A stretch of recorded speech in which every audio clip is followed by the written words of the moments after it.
Hey everyone, welcome back to the Chit Chat Show. तो अभी let's talk about Deepika Padukone throwing unexpected tantrums on the production house of Kalki 2. तो अभी जो Vaijanti films के through tweet हुआ था उसके बाद ये तो एविडेंट हो चुका है कि जो सीक्वल आने वाला था कल्कि का उससे दीपिका पादुकोण को रिमूव कर दिया गया है। अभी ये ना रिसेंट टाइम में दूसरी चीज है जिससे दीपिका पादुकोण को रिमूव करा गया है। अभी थोड़े टाइम पहले ही ना दीपिका पादुकोण को रिप्लेस करा था आलिया भट्ट ने as brand ambassador of Levi's and अभी विद इन अ मंथ ये दूसरी ऑफिशियल न्यूज आई है that Deepika Padukone has been replaced in कल्कि पार्ट 2। अभी जो वैजंती मूवीज है ना उन्होंने अपने ट्वीट में ये बिल्कुल क्लियर करा है अ फिल्म लाइक कल्कि 2898 AD deserves that commitment and much more that made it very clear कि जो दीपिका पादुकोण है उनके अंदर कमिटमेंट की एंड प्रोफेशनलिज्म की बहुत ज्यादा गड़बड़ है। अभी जब कल्कि पार्ट 1 आया था ना तो उसके रिलीज के बाद ये बहुत ही ज्यादा एविडेंट हो चुका था कि दीपिका पादुकोण इसके पार्ट 2 में भी रहने वाली है and people were even expecting her कि वो काफी जल्दी अपना कमबैक करने वाली है कल्कि 2 के साथ। बट जो मेकर्स हैं उनकी तरफ से काफी सारी चीजें रिलीज हुई है जो एक अनऑफिशियल स्टेटमेंट होता है या फिर जो एक अनऑफिशियल फाइट होती है ना इंस्टाग्राम पे या फिर सोशल मीडिया के थ्रू, उसमें उन्होंने ना काफी ज्यादा हिंट्स ड्रॉप करे हैं। जैसे जो दीपिका पादुकोण है वो बहुत ही ज्यादा अननेचुरल डिमांड्स रख रही थी अपनी प्रोडक्शन हाउस के सामने। जैसे उन्होंने सडनली 25% फीस हाइक की डिमांड रखी। इनफैक्ट जो प्रभास है ना उनको पार्ट 1 के लिए ऑलमोस्ट 80 करोड़ फीस मिली थी, वहीं दीपिका पादुकोण को मूवी के लिए 20 करोड़ चार्ज करा गया था। अभी सी अगर ये चीज मूवी स्टार्ट होने के बाद दीपिका कह रही है कि उन्हें 25% हाइक चाहिए, so that is very wrong. But अगर वो मूवी की शूटिंग स्टार्ट होने से पहले ये क्लियर रख रही है कि उन्हें 25% हाइक चाहिए इस बार, सो देर इज नथिंग रॉन्ग। अभी डिपेंड करता है कि वो किस टाइम पर उस चीज को अपनी डिमांड को सामने रख रही है। इनफैक्ट दीपिका पादुकोण के बारे में एक और बात देखने को मिली कि वो अपने साथ 25 लोगों का स्टाफ कैरी करती है, जिसमें उनके स्टाफ मेंबर्स होते हैं जैसे हेयर स्टाइलिस्ट है, मेकअप आर्टिस्ट है, उनका मैनेजर है and a lot of other people. तो अभी जो ये सारे लोग हैं, दीपिका पादुकोण प्रोडक्शन हाउस से ये एक्सपेक्ट कर रही है कि उनकी सारे जो एक्सपेंसेस हैं, जितने भी उनके बिल्स है, ये सारी चीजें जो प्रोडक्शन हाउस है वो बियर करे।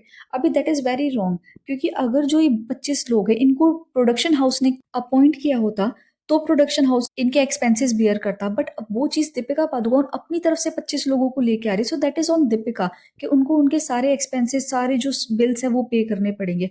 बट कल की 1 मूवी टाइम पर भी ना यही चीजें देखने को मिली थी कि जो उनकी टीम मेंबर्स से ना दीपिका सारे बिल्स प्रोडक्शन हाउस को थमा रही थी उनके साइड के।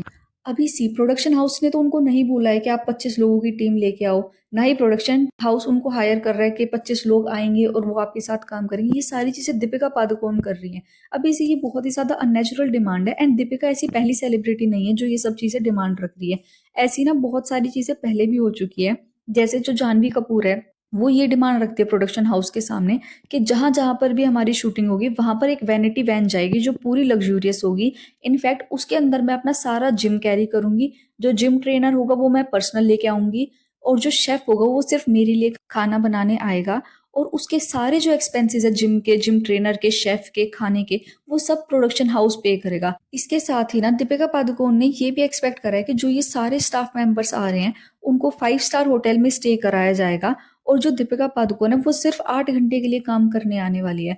अभी जो ये इंडस्ट्री है ना इसमें वर्क आवर्स का बहुत ज्यादा इशू रहता है क्योंकि सारे जो एक्टर्स होते हैं वो इसके बारे में बात करते हुए देखे गए हैं। अभी जो और एक्टर्स है ना उनके मुंह से हमने ये बात भी सुनी है, हम लोगों ने 32 आवर्स तक रेगुलर काम करा है, हम लोगों ने 24 आवर्स काम करा है एक साथ। बट जो ये बड़े एक्टर्स होते हैं ना ये बहुत कम टाइम काम करते हैं और उसकी बहुत ज्यादा फीस एक्सपेक्ट करते हैं। अभी लाइक दीपिका पादुकोण सिर्फ 8 घंटे के लिए काम करना चाहती है। तो अभी अगर दीपिका ये चीज मूवी के बीच में बता रही है तो दैट इज वेरी रॉन्ग। अगर वो स्टार्ट में बता रही है तो she is making herself very clear कि वो किस तरीके से एक्सपेक्टेशन रख रही है अपनी और क्या वो प्रोडक्शन हाउस से एक्सपेक्ट करने वाली है। तो आप शूट को जहां पर रख रहे हैं उसी के आसपास मेरा 5 स्टार होटल में स्टे आप फिक्स कराइए। तो अभी सी जो सिर्फ लीड एक्टर है वो ही ऐसी डिमांड क्यों रखता है? क्या जो और जो एक्टर्स होते हैं, जो क्रू मेंबर्स होते हैं, जो भी टीम होती है, क्या वो रोज 2-2 घंटे, 3-3 घंटे लगा जहां शूट है, जहां पर सेट प्रिपेयर करा जा रहा है वहां तक नहीं आ रही है? बट जो एक्टर्स होते हैं ना जो लीड रोल प्ले कर रहे होते हैं वो काफी ज्यादा अननेचुरल डिमांड्स रखते हैं क्योंकि उन्हें पता है कि प्रोडक्शन हाउस उनकी ये बात मानने पर मजबूर हो जाएगा क्योंकि आधी से ज्यादा मूवी तो शूट हो चुकी है एंड जो प्रोडक्शन हाउस है वो इतना ज्यादा एक्सपेंस बियर कर चुका होता है किसी भी कॉस्ट पे। जो एक्टर्स होते हैं या फिर जो लीड एक्ट्रेस होती है ना उसको नाराज करेगा ही नहीं। अभी ये तो सारी साइड थी जो कल्कि के प्रोडक्शन हाउस है ना उन्होंने अनऑफिशियली रिलीज करी है। Now let's talk about Deepika side. उन्होंने अनऑफिशियली स्टेटमेंट्स दी है कि उन्होंने सिर्फ एक सिंगल पार्ट साइन करा था और उनको ये कहीं पर भी नहीं बताया गया था कि इसके बाद कल्कि 2898 AD में भी उन्हें ही कास्ट करा जाएगा। तो उन्होंने सिर्फ एक मूवी के लिए साइन करा था, ना कि पार्ट 2 के लिए भी। इसके अलावा ना काफ़ी जगह ये भी बात कही कि जो टीम मेंबर्स हैं ना उनके बीच में बहुत ज़्यादा सेट पे आर्ग्यूमेंट्स होती थी। काफ़ी बार जो मैनेजर्स थे या फिर जो डिज़ाइनर्स थे, स्टाइलिस्ट थे, उनके बीच में काफ़ी ज़्यादा लड़ाई हो जाती थी और वो एक दूसरे पर चीज़ें भी फेंक के मारते थे। अभी इसमें दीपिका सेड कि वो अपनी जो पर्सनल एनवायरनमेंट होती है उसको बहुत ही ज़्यादा टॉक्सिन फ्री रखना चाहती है, या फिर वो बहुत ही ज़्यादा पीसफुल रखना चाहती है, या फिर उन्हें किसी भी ऐसी चीज़ में नहीं पड़ना है जो उनका मेंटल हेल्थ खराब करे। उनकी इंडस्ट्री में लाइफ ऑलरेडी बहुत ज़्यादा टॉक्सिक रह चुकी है एंड उन्होंने बार बार कुछ ना कुछ ऐसी चीज़ें करी है जिस वजह से वो हाईलाइट में रही है। I mean Deepika has always been a red flag in the industry. उनको बार बार ये देखा जाता है कि वो बहुत अननेचुरल और अनएक्सपेक्टेड डिमांड्स रखती है जो प्रोडक्शन हाउस होता है उसके सामने, और वो उसको मनवाने के लिए उन्हें प्रेशराइज भी करती है। So yeah that's it for this video. Please like, comment, share and subscribe to my channel. Thank you.